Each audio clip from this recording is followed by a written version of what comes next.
Basahon na to ang pulong sa Ginoo dinhi sa 1 Corinto kapitulo 3 bersikulo 1 ngadto sa 4. Niingon dinhi si Pablo, iyahang i-address kini nga sulat ngadto sa simbahan sa Corinto. Mga igsuon, dili ako makapakigsulti kaninyo sama sa akong pagpakigsulti sa mga tao nga taong espirituhanon. Kinahanglan nga makigsulti ako kaninyo ingon nga mga kalibutanon og mga masuso pa sa Kristohanong pagtuo.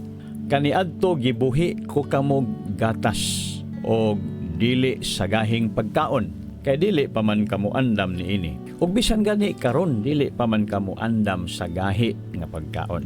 Kay nagkinabuhi man gihapon kamo ingon nga mga taong kalibutanon. Kay dili ba ang inyong kasina o panagbingkil nagpailaman nga kalibutanon gihapon kamo og nagsubay niining dalana?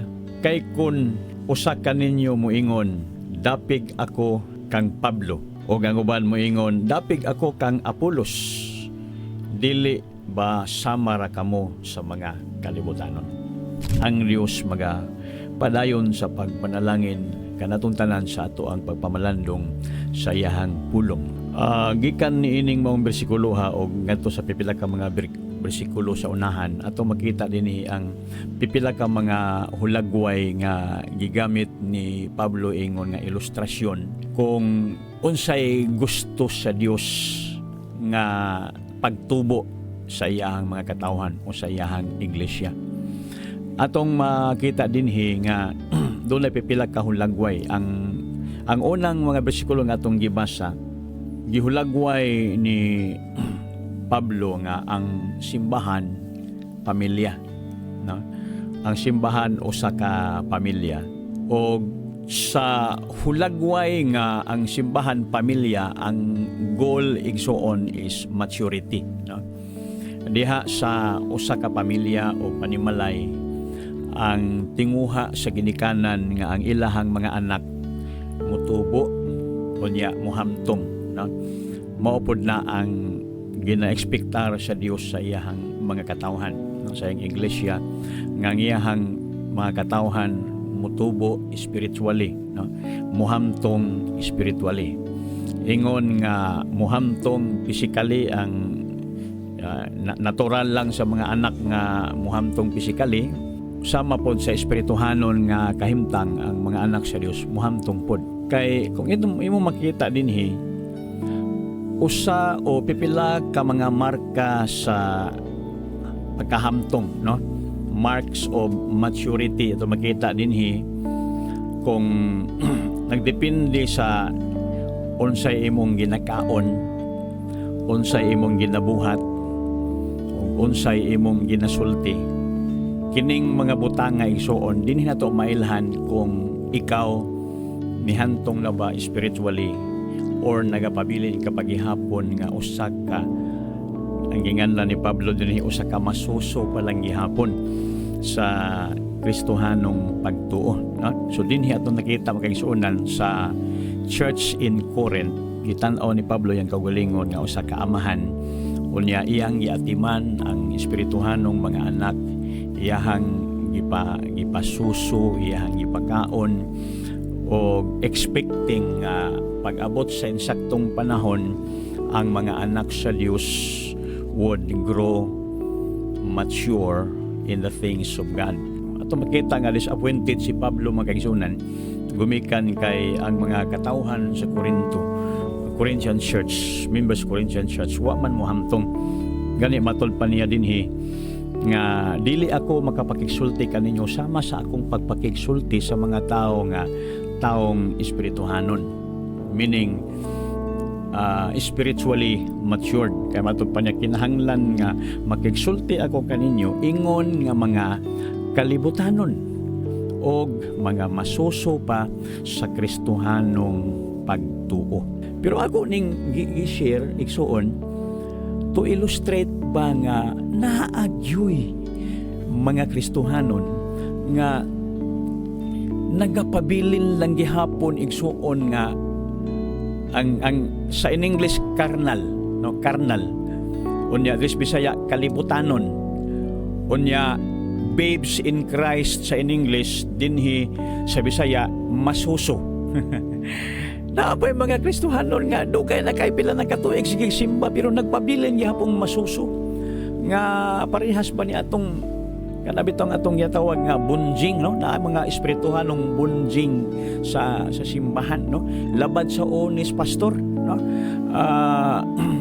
Problema ni pastor magaisuunan kung daghang mga bunjing sa simbahan kanabang apulo na katuig, 15 na katuig og sinimba unya masuso lang gihapon nga gusto lang gihapon sila og mensahe nga kada Domingo gugma lang gihapon ang iwali ni pastor nga gihigugma mo sa Ginoo mga kaigsuonan, no.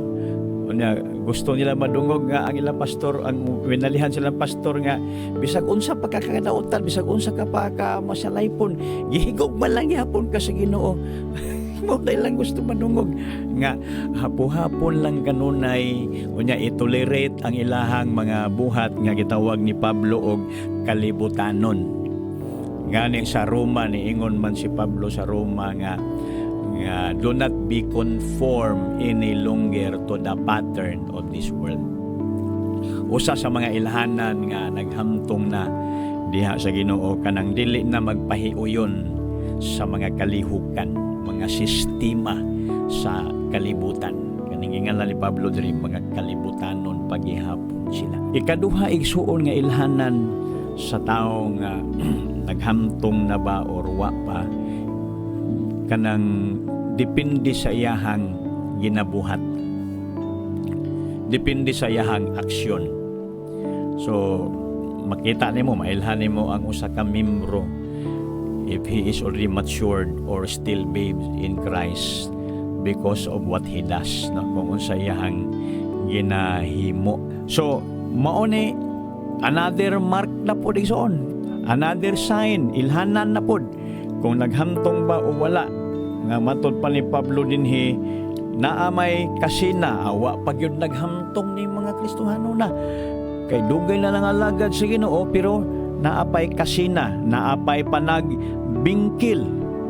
Dili ba ilhanan kini nga kamo kalibutanon pa gihapon, meaning mga batan-on pa, mga masuso pa kamo diha sa Ginoo. So naay kasina. So ang anak sa Dios nga nakasabot sa kabubuton sa Dios, nakasabot sa plano sa Dios, og nakakabot na sa panghunahuna ni Kristo mga kaigsuonan, ato ang masabtan nga wala nagyud untay kasina, wala nagyud untay panagbingkil-bingkil, wala nagyud untay pagbinahinay o pagkabahin-bahin mga kaigsuonan, way pagdinautay, no. Gani sa Episo giingnan man ni Pablo ang simbahan sa Episo nga matupad niya nga kung kamo magpinaakay mga hurot mo mao na nga dunay simbahan imbis nga modaghan ning gamay usa sa mga hinungdan pagkaisunan kay ang mga membro nagpinaakay man. So kung magpinaakay ang mga membro mga hurot patupad ni Pablo, mga hurot mo alang-alang siya ni mahurot alang nga isigihan magpaak, no. May lang og pustiso kay mordili kayo makadulot. Igsuon ilhanan sa carnality, kalibutanon lang gihapon nga mga Kristohanon, adunay kasina, adunay panagbingkil. Kinahanglan ato masabtan mga igsuonan nga matag usa nato dunay kanya-kanyang blessing. Dunay atong blessing, si brother na iyang blessing, si sister na iyang blessing, ikaw na apo kay imuhang blessing. Kanang iyahang blessing iyahang yun na, kanang imuha na, kanang iya na. Ayaw kasi na sa iya, no? Because God knows what is best for everyone, and God blesses a person on the basis of his obedience and of his maturity. Kay gani si Miles Monroe nag-ingon siya nga God will not give you what you ask. God will only give you what you can manage. no? So kini nga panalangin gihatag ni sa Ginoo niya, unya wala sa imo, buti pasabot siya, he is ready for that kind of blessing. He is matured enough for that kind of blessing, and he is able to manage that kind of blessing.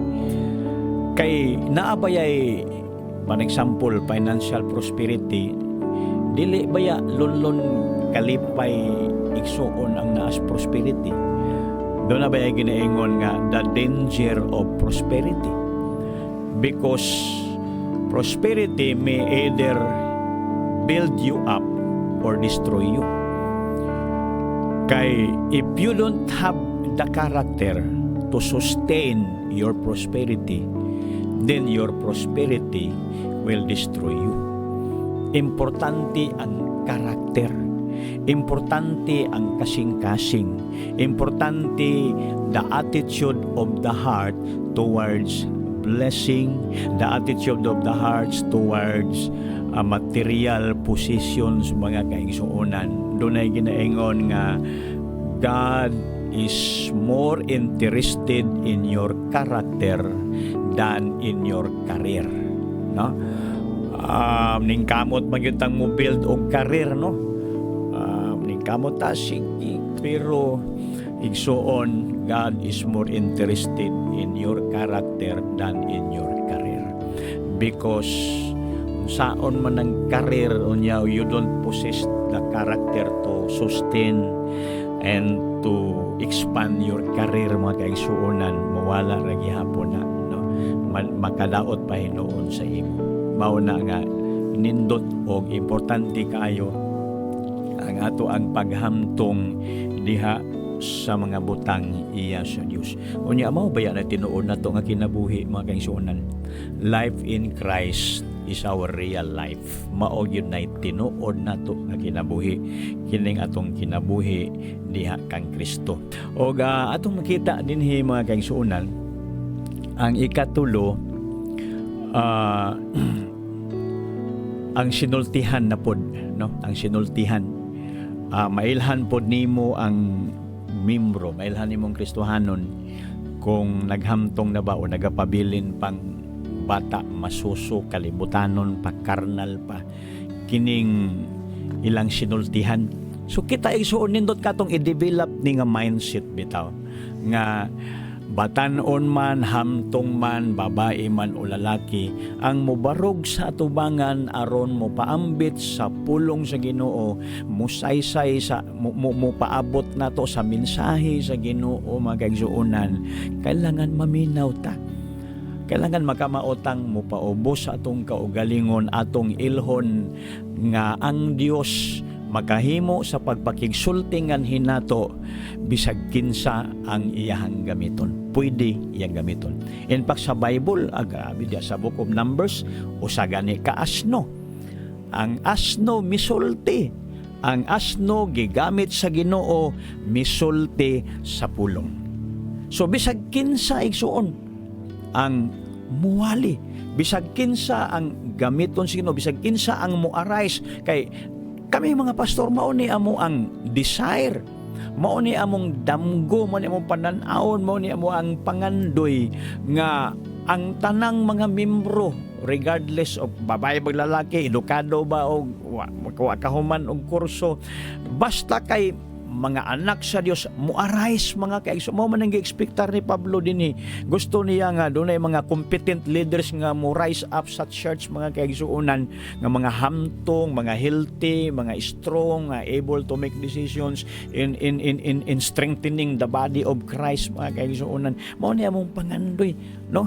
Mao na nga kung dunay mo arise nga batan-on, well, praise the Lord, salamat ang Ginoo, mga panalangin. Kay gusto nato nga ang tanan gyud ang matag-o sa muarise, muhamtong, unya magpagamit sa Ginoo. Kay kun ang tanang membro magpagamit sa buluhaton sa Ginoo, mabisi sa buluhaton igsuon sa ebanghelyo, mabisi sa pagpangabig kalag, pagwali, pagsangyaw, paghimog mga disciples, wala nay panahon manglibak, wala nay panahon magdinautay, wala nay panahon igsuon pagchismis-chismis. Ngano man alang-alang nga busy naman pag-atiman sa mga kalag, lakbitan siguro nato gamay, the church is a field, no? So another picture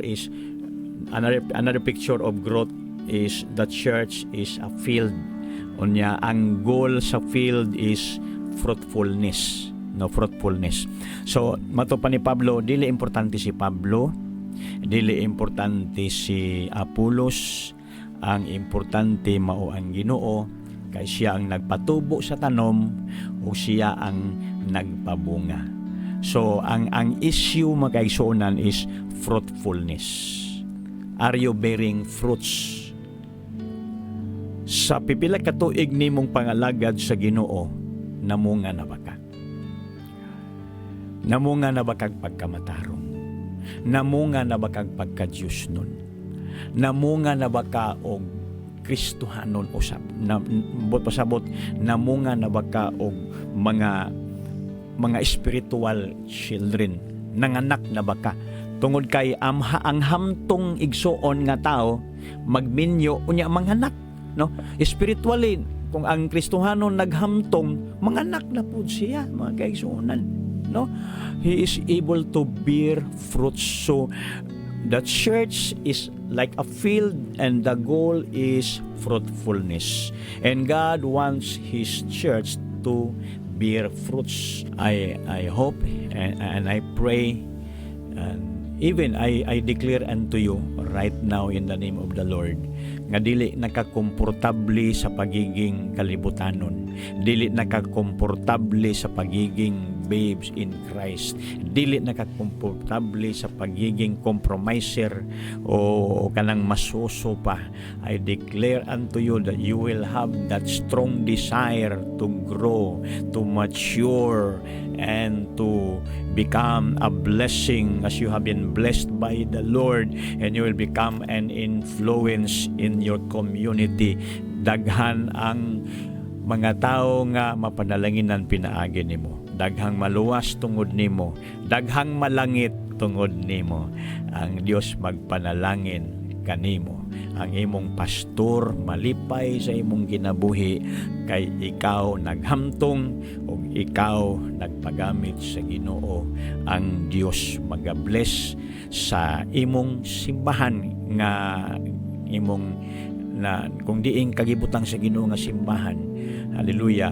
I-bless ang maong simbahan nga usa ka nga gamiton sa Ginoo aron ang imong kana nga simbahan mulambo, mutubo, mudako og mahimaya ang ngalan sa Ginoo. Daghang salamat. Ang Dios magpanalangin kanatong tanan.